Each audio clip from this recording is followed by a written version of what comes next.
कैसे हुई पृथ्वी की उत्पत्ति, आदि मानव संभोग कैसे करते थे। आज हम मनुष्य विकास के स्तर पर पहुंच गए हैं। हम मनुष्य चांद पर भी पहुंच गए हैं। सौरमंडल में न जाने कितने सैटेलाइट्स पहुंचा चुके हैं। प्रकृति आज हम पर बहुत मेहरबान है और हम इंसानों ने खुद को इतना सक्षम बना लिया है कि हम किसी भी विपरीत परिस्थिति का जमकर मुकाबला कर सकते हैं। लेकिन दोस्तों, लाखों समय पहले जब जीव जंतु और वनस्पति के बाद इंसानों का जन्म हुआ तो हालात ऐसे नहीं थे। वीडियो में आगे बढ़ने से पहले अगर अभी तक आपने हमारे चैनल द इलॉजिकल लैंड को सब्सक्राइब नहीं किया तो चैनल को सब्सक्राइब कर बेल आइकन बटन को जरूर दबाएं, जिससे आने वाली वीडियो की नोटिफिकेशन सबसे पहले पहुंचे आप तक। दोस्तों, हम इंसानों से करोड़ों साल पहले हमारे पूर्वज बंदर के रूप में धरती पर जन्म ले चुके थे। आज से लगभग 35 लाख साल पहले ऐसे जीव धरती पर आए जो बंदरों से थोड़ा हटकर 2 पैर पर चलते थे। समय के साथ धरती पर परिवर्तन होता चला गया और आज से लगभग 25 लाख साल पहले धरती पर ऐसे प्रजाति आई जो पत्थरों से औजार बनाती थी। उसी औजार से जीव जंतुओं का शिकार कर उनके मांस का भोजन करती थी। इसके बाद खोज हुई आग की और यहीं से सिलसिला शुरू हुआ आविष्कारों का। हमारे पूर्वजों को यह समझ आया कि इन्हें एक से बढ़कर एक आविष्कार करने हैं और समय का पहिया इसी तरह घूमता रहा। सालों तक धरती पर मनुष्य की अलग अलग प्रजातियां नए नए शारीरिक विकास के साथ आगे बढ़ती चली गईं। दोस्तों, यहीं से शुरू हुई आविष्कार की कहानी जो आज भी थमी नहीं है। आए दिन हम किसी न किसी नई चीज का आविष्कार होते देखते हैं। टेलीस्कोप के आविष्कार से इंसान ने यही धरती पर बैठकर यूनिवर्स की सैर कर ली।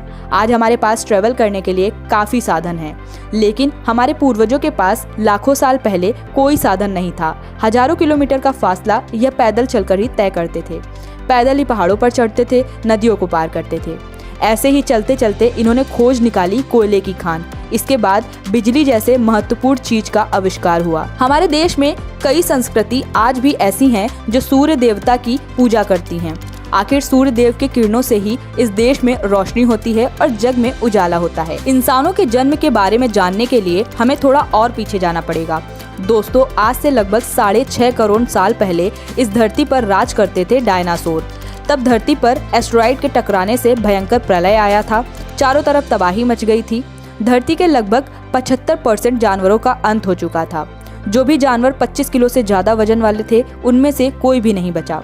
धरती का तापमान बहुत ज्यादा बढ़ गया था और धूल के बादलों की वजह से हर समय अंधेरा छाया रहता था। इस विनाश से उभरने में धरती को कई साल लग गए और इसके बाद वह समय आया जब स्तनधारी जानवरों ने धरती पर रहना शुरू किया। कहा जाता है कि स्तनधारी जानवर पहले से ही धरती पर मौजूद थे, लेकिन भारी भरकम डायनासोर के डर की वजह से वो जमीन में ही गड्ढे बनाकर रहते थे, क्योंकि डायनासोर के मुकाबले यह काफी छोटे और कमजोर थे। धरती का तापमान नॉर्मल नहीं हुआ था, इसलिए स्तनधारी जानवर धरती के अंदर ही रहते थे और कीड़े मकोड़े का सेवन करते थे, क्योंकि जमीन के अंदर कुछ और खाने को नहीं मिलता था। जब धरती पर आए बंदर, दोस्तों, इसके बाद 5 करोड़ 60 साल पहले जो प्रजाति धरती पर आई वो थे बंदर। और बनावटी में यह बंदर आधुनिक काल के बंदरों से काफी अलग थे। फिर धीरे धीरे इनके शरीर की बनावट में बदलाव होने लगे और सबसे पहले बदला इनका दिमाग। फिर ये 4 पैरों के बजाय 2 पैरों से चलने लगे, लेकिन फिर भी ये थोड़ा झुककर ही चलते थे। दोस्तों, ये बंदर ही हम सबका इतिहास हैं। जी हाँ, ये भारी भरकम शरीर वाले बंदर ही हमारे पूर्वज थे, जिससे हुआ हमारा और आपका जन्म। बंदर की इस प्रजाति को पायरोलैप्थिकस कहते हैं। ये बंदर पेड़ पर ही रहते थे और एक पेड़ से दूसरे पेड़ पर जाने के लिए ये एक हाथ से दूसरे हाथ का इस्तेमाल करते थे।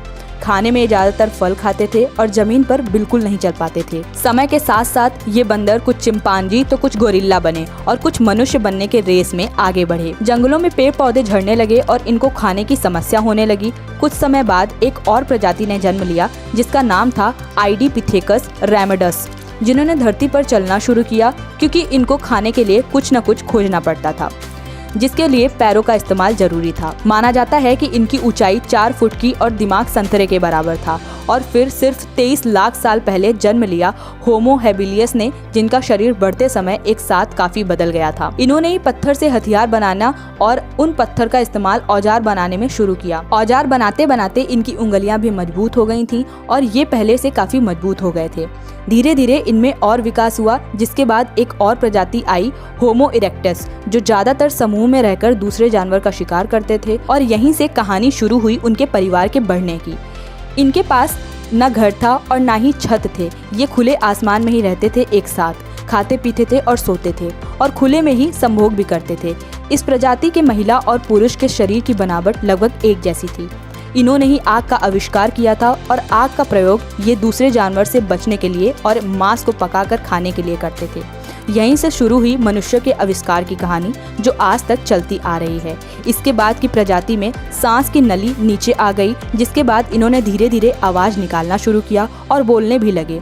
इशारों में बात करने वाले लोग अब संवाद करने लगे थे और फिर हुई भाषा की उत्पत्ति। दोस्तों, हम मनुष्यों के विकसित होने का समय लगभग 2 लाख साल पुराना है। तो अब आप समझे कि हमारे पूर्वज लाखों सालों से कैसे रहते आए। और यह भी सच है कि आज भी विकास का दौर थमा नहीं है।